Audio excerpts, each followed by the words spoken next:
The Niners in possession of the football as we get back into the action in quarter number 2.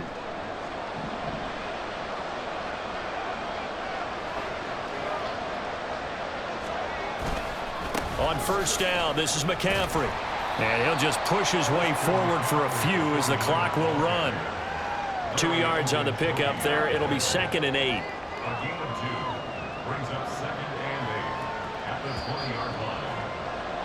So we've reached halftime here on opening weekend. As we'll send you down to Orlando, and we check in with Jonathan Coachman for our EA Sports Halftime Report. Coach.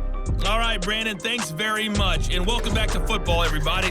We've got a full slate of 16 games here to start the new season. So let's take our first trip around the NFL. We'll begin up at M&T Bank Stadium. Houston on the road, taking on Baltimore. And it's the Ravens out in front as that game moves towards halftime. Lamar Jackson has a touchdown pass. From there, we head down south to Atlanta. Check on the Falcons at home at Mercedes-Benz Stadium. And they've got the lead in their ball game over the visiting Carolina Panthers. Desmond Ridder has thrown a touchdown pass. Finally, we head to the shores of Lake Erie. See what's going on with the Cleveland Browns. As you can see, the score there in the second quarter. Joe Burrow. All right, we will save the Week 1 highlights and apparently get right back to the action here in the third.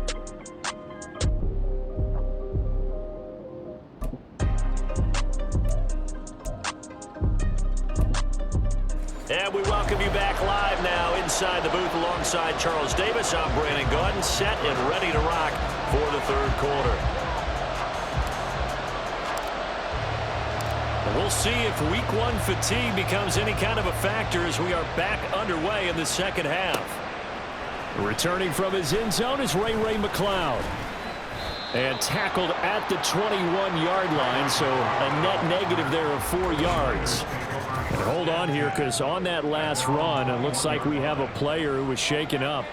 Boy, you always hate to see injuries, especially tough here in Week 1. Just hoping this is nothing serious. We'll take...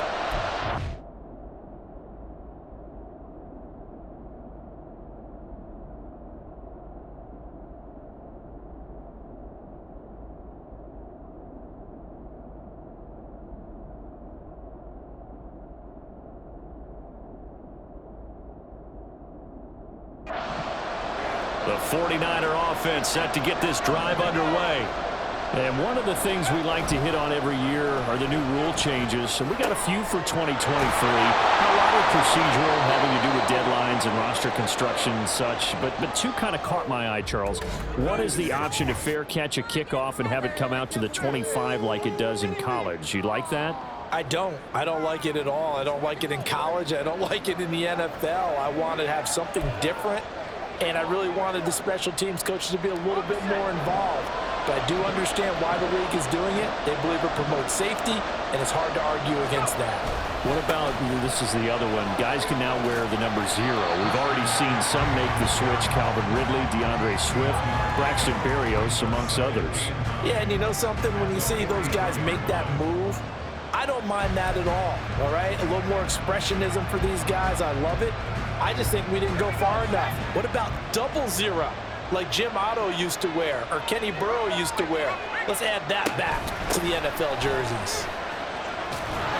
And he's going to have the Niners first down as he's got the...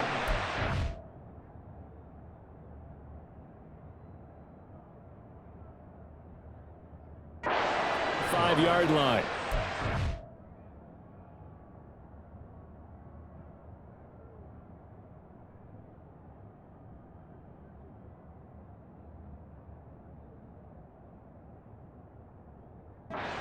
Those are the type of runs that we did not see from him in the first half, but a good start to the third quarter. And I know what everyone's thinking that's watching this. They did a great job adjusting at the half. Oftentimes you don't make adjustments. You just dial into your game plan a little bit better, and maybe they're starting to make some headway. And now a throw on first down there, but it's incomplete. This could be the start of a nice stand from this defense now after getting walked backwards on this drive. Come through with another one here, and you have them staring at a 3rd and long, and that puts the defense in a position to dictate to the offense. Here's 2nd and 10.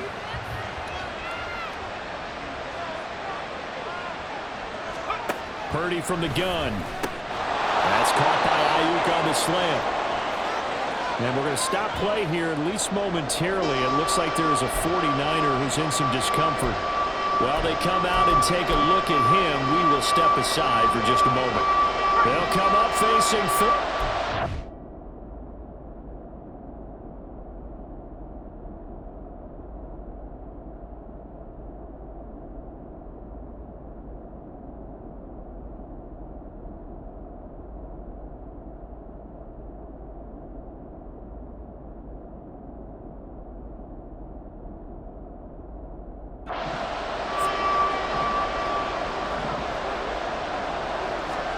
Purdy now to throw. Work in the middle of the field, and he's got a man complete. And they're going to have themselves another first down as the tackle's made at the Steelers' 25-yard line.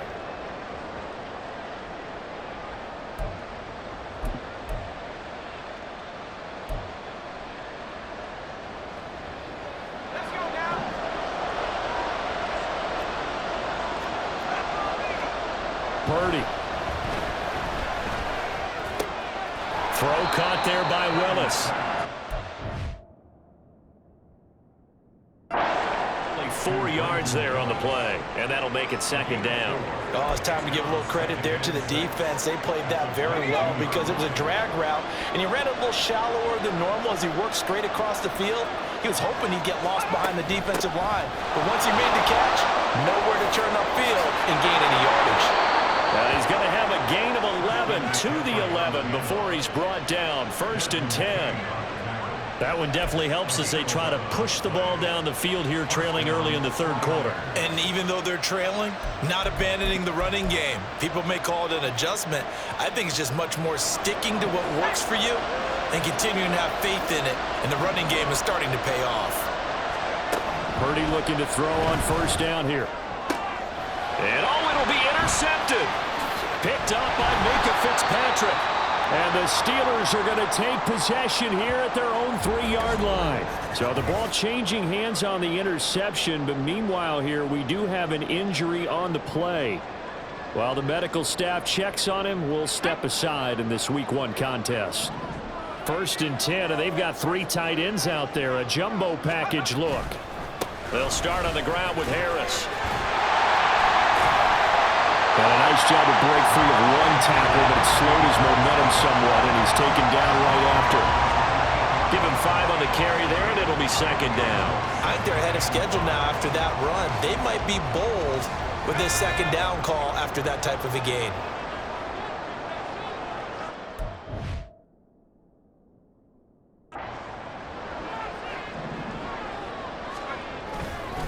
Again, it's Harris on 2nd down. And trying to push forward, but he is going to be stuffed up in the backfield. A loss on that play, and now 3rd down gets tougher. 3rd and 6. They are in need of 6 yards here if they hope to move the chains. Throwing on 3rd down. Here's Pickett. Escaping the pressure right. It's a foot race. And he'll be out of bounds near the 30. In fact, right on the 30.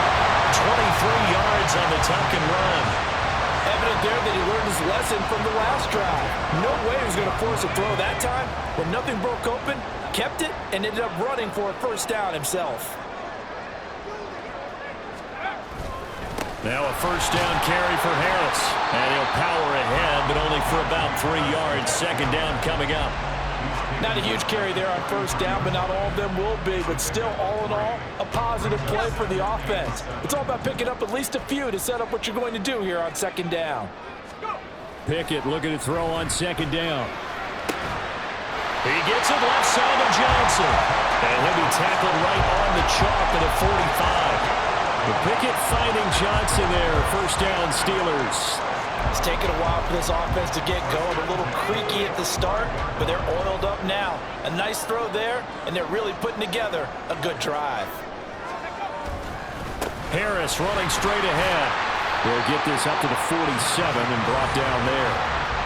A big part of a middle linebacker's job is being able to take on blocks and then go make plays. But the best ones, They have those big guys in front of them playing defensive line to hold blockers off of them and allow them to flow sideline to sideline and make the big hits. Harris going to get it again on second down. And he's got this one across midfield into 49er territory. They're trying to keep the drive going. This will be play number 8. It's 3rd and 2.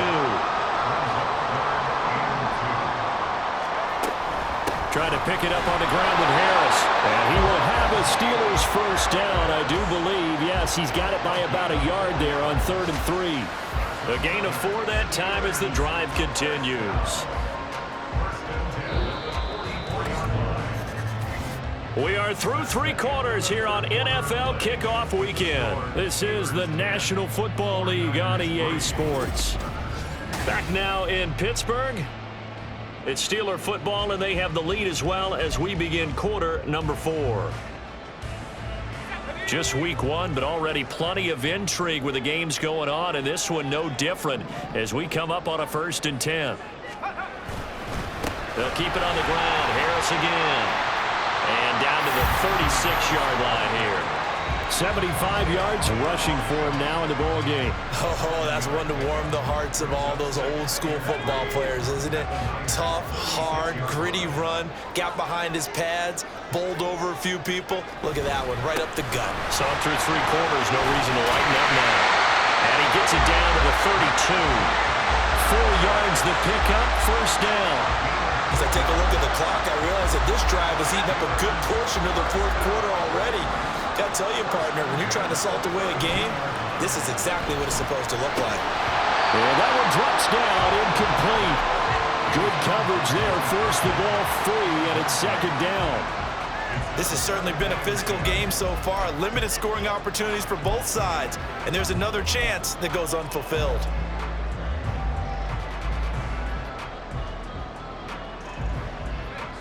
Now a 2nd and 10.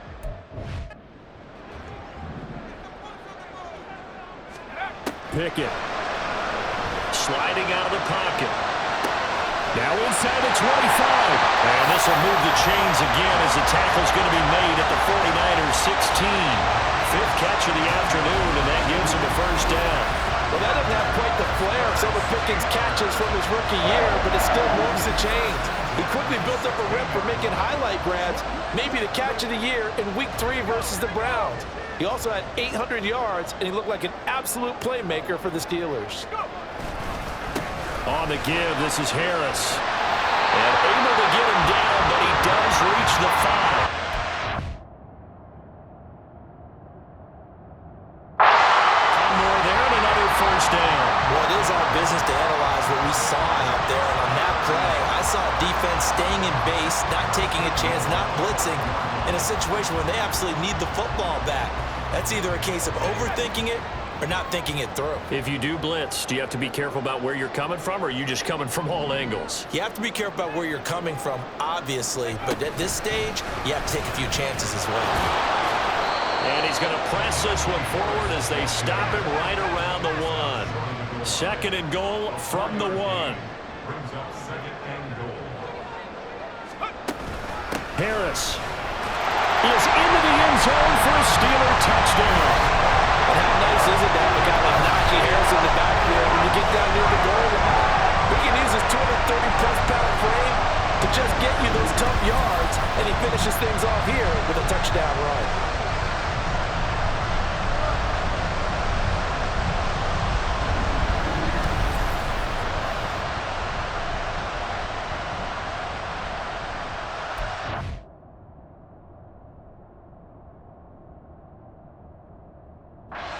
Extra point.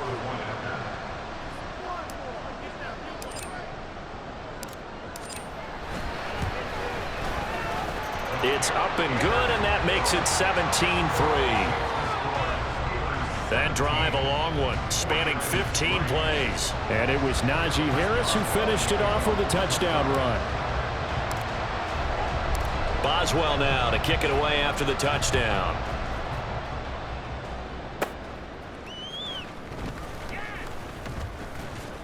And a decent return out to the 27-yard line.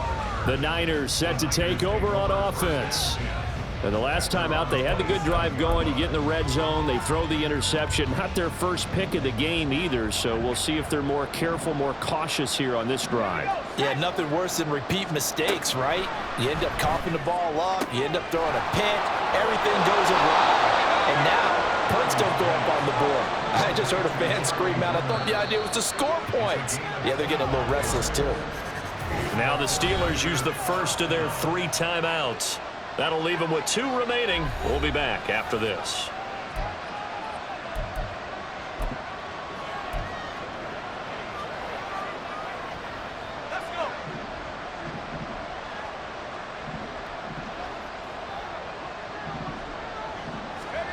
Here's Purdy on 1st and 10. That's caught by Warner, the tight end. And past the 35, he'll be dropped a yard or 2 shy of the 30. Over the middle, that's complete to McCaffrey. And down inside the 15 he goes. On 1st down, it's Purdy. And it's caught. Touchdown. Deebo Samuel, a 14-yard touchdown.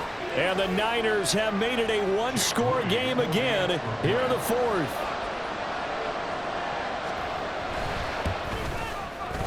Moody good with the extra point. And now things get a bit more interesting here in this 4th quarter.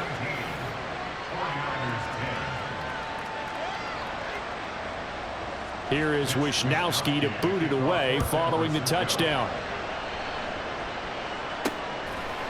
Austin elects to bring this out of the end zone. And he's able to get this across the 20, but not by much as he's marked down officially at the 21. And Pittsburgh getting set to take the field. After the touchdown we just saw, we have a brand new ball game. And now look at the situation. You got plenty of time on the clock. Defensively, they have 3 timeouts. So do you run the football here or do you throw it? I think you have that full conversation with your offensive unit, and you tell them, here's the situation. They've got all of their timeouts, so we are not going to play this conservatively.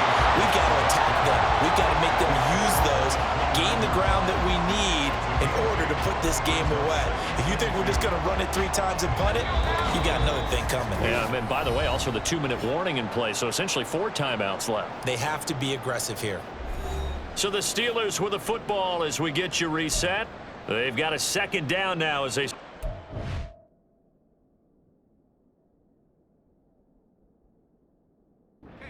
get this one to the finish line. From the 29, here's 2nd and 2.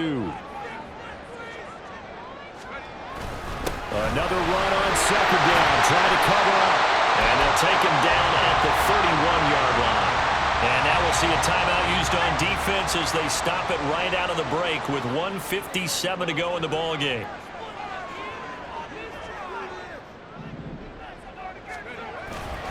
Five points of contact necessary at this stage as they'll run on 1st down. Now San Francisco going to call their 2nd timeout. That'll leave them with just 1 remaining in this 4th quarter of play.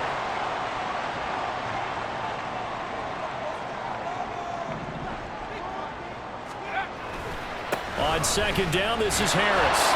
And he stopped after a gain of 1. Not enough. Still a yard to go on 3rd down. So they just need 1 yard here to pick up the 1st down. Pickett back to throw. Buying time to his left.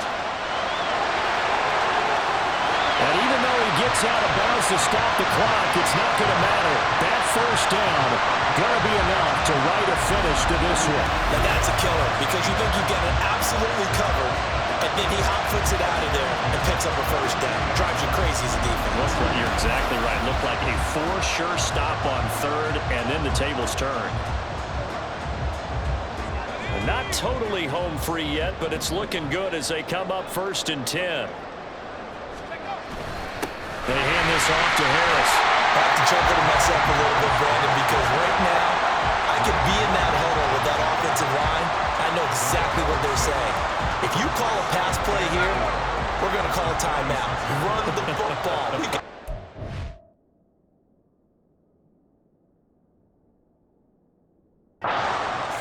Get him behind us and let's go. Their time to shine.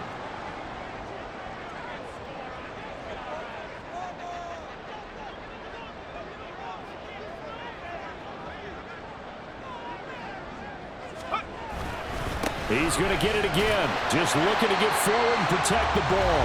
Fighting his way down to about the 35-yard line. Charles, why didn't they just take the knee there? You're asking the question that I'm asking as well, because we've seen a lot of football where coaches decide maybe they get a little greedy. I don't know if they're doing it for stats or for what reason. We've seen it happen in college. And how about in the NFL? The miracle of the Meadowlands. All they had to do was take a knee and the game was over. The Giants ran it one more time. Ball popped free. Philadelphia picks it up and wins the game. What year was that? 1978. I think it was in November. On third down, here's Harris. And he's able to get it to the 31, and that's enough for the first. It's a gain of 4, and that should just about seal the deal. Well, someone's been having a good game so far, and you know something? A lot of it's been power running. They decided to turn him loose again on third down, didn't they? They did indeed. He delivered the tough yards.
They stay on the ground. Again, it's Harris.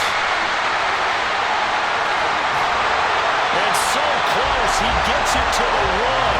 Out of bounds right there. Well, CD, always a little extra excitement for Week 1, and one of our early window games here in Week 1 on a Sunday comes to a close. Good to be back in the booth with you, my friend. And it's good to be back in the booth with you as well. And we know that not everyone's going to start the season 1-0, right? Half the league is going to have a loss on their record.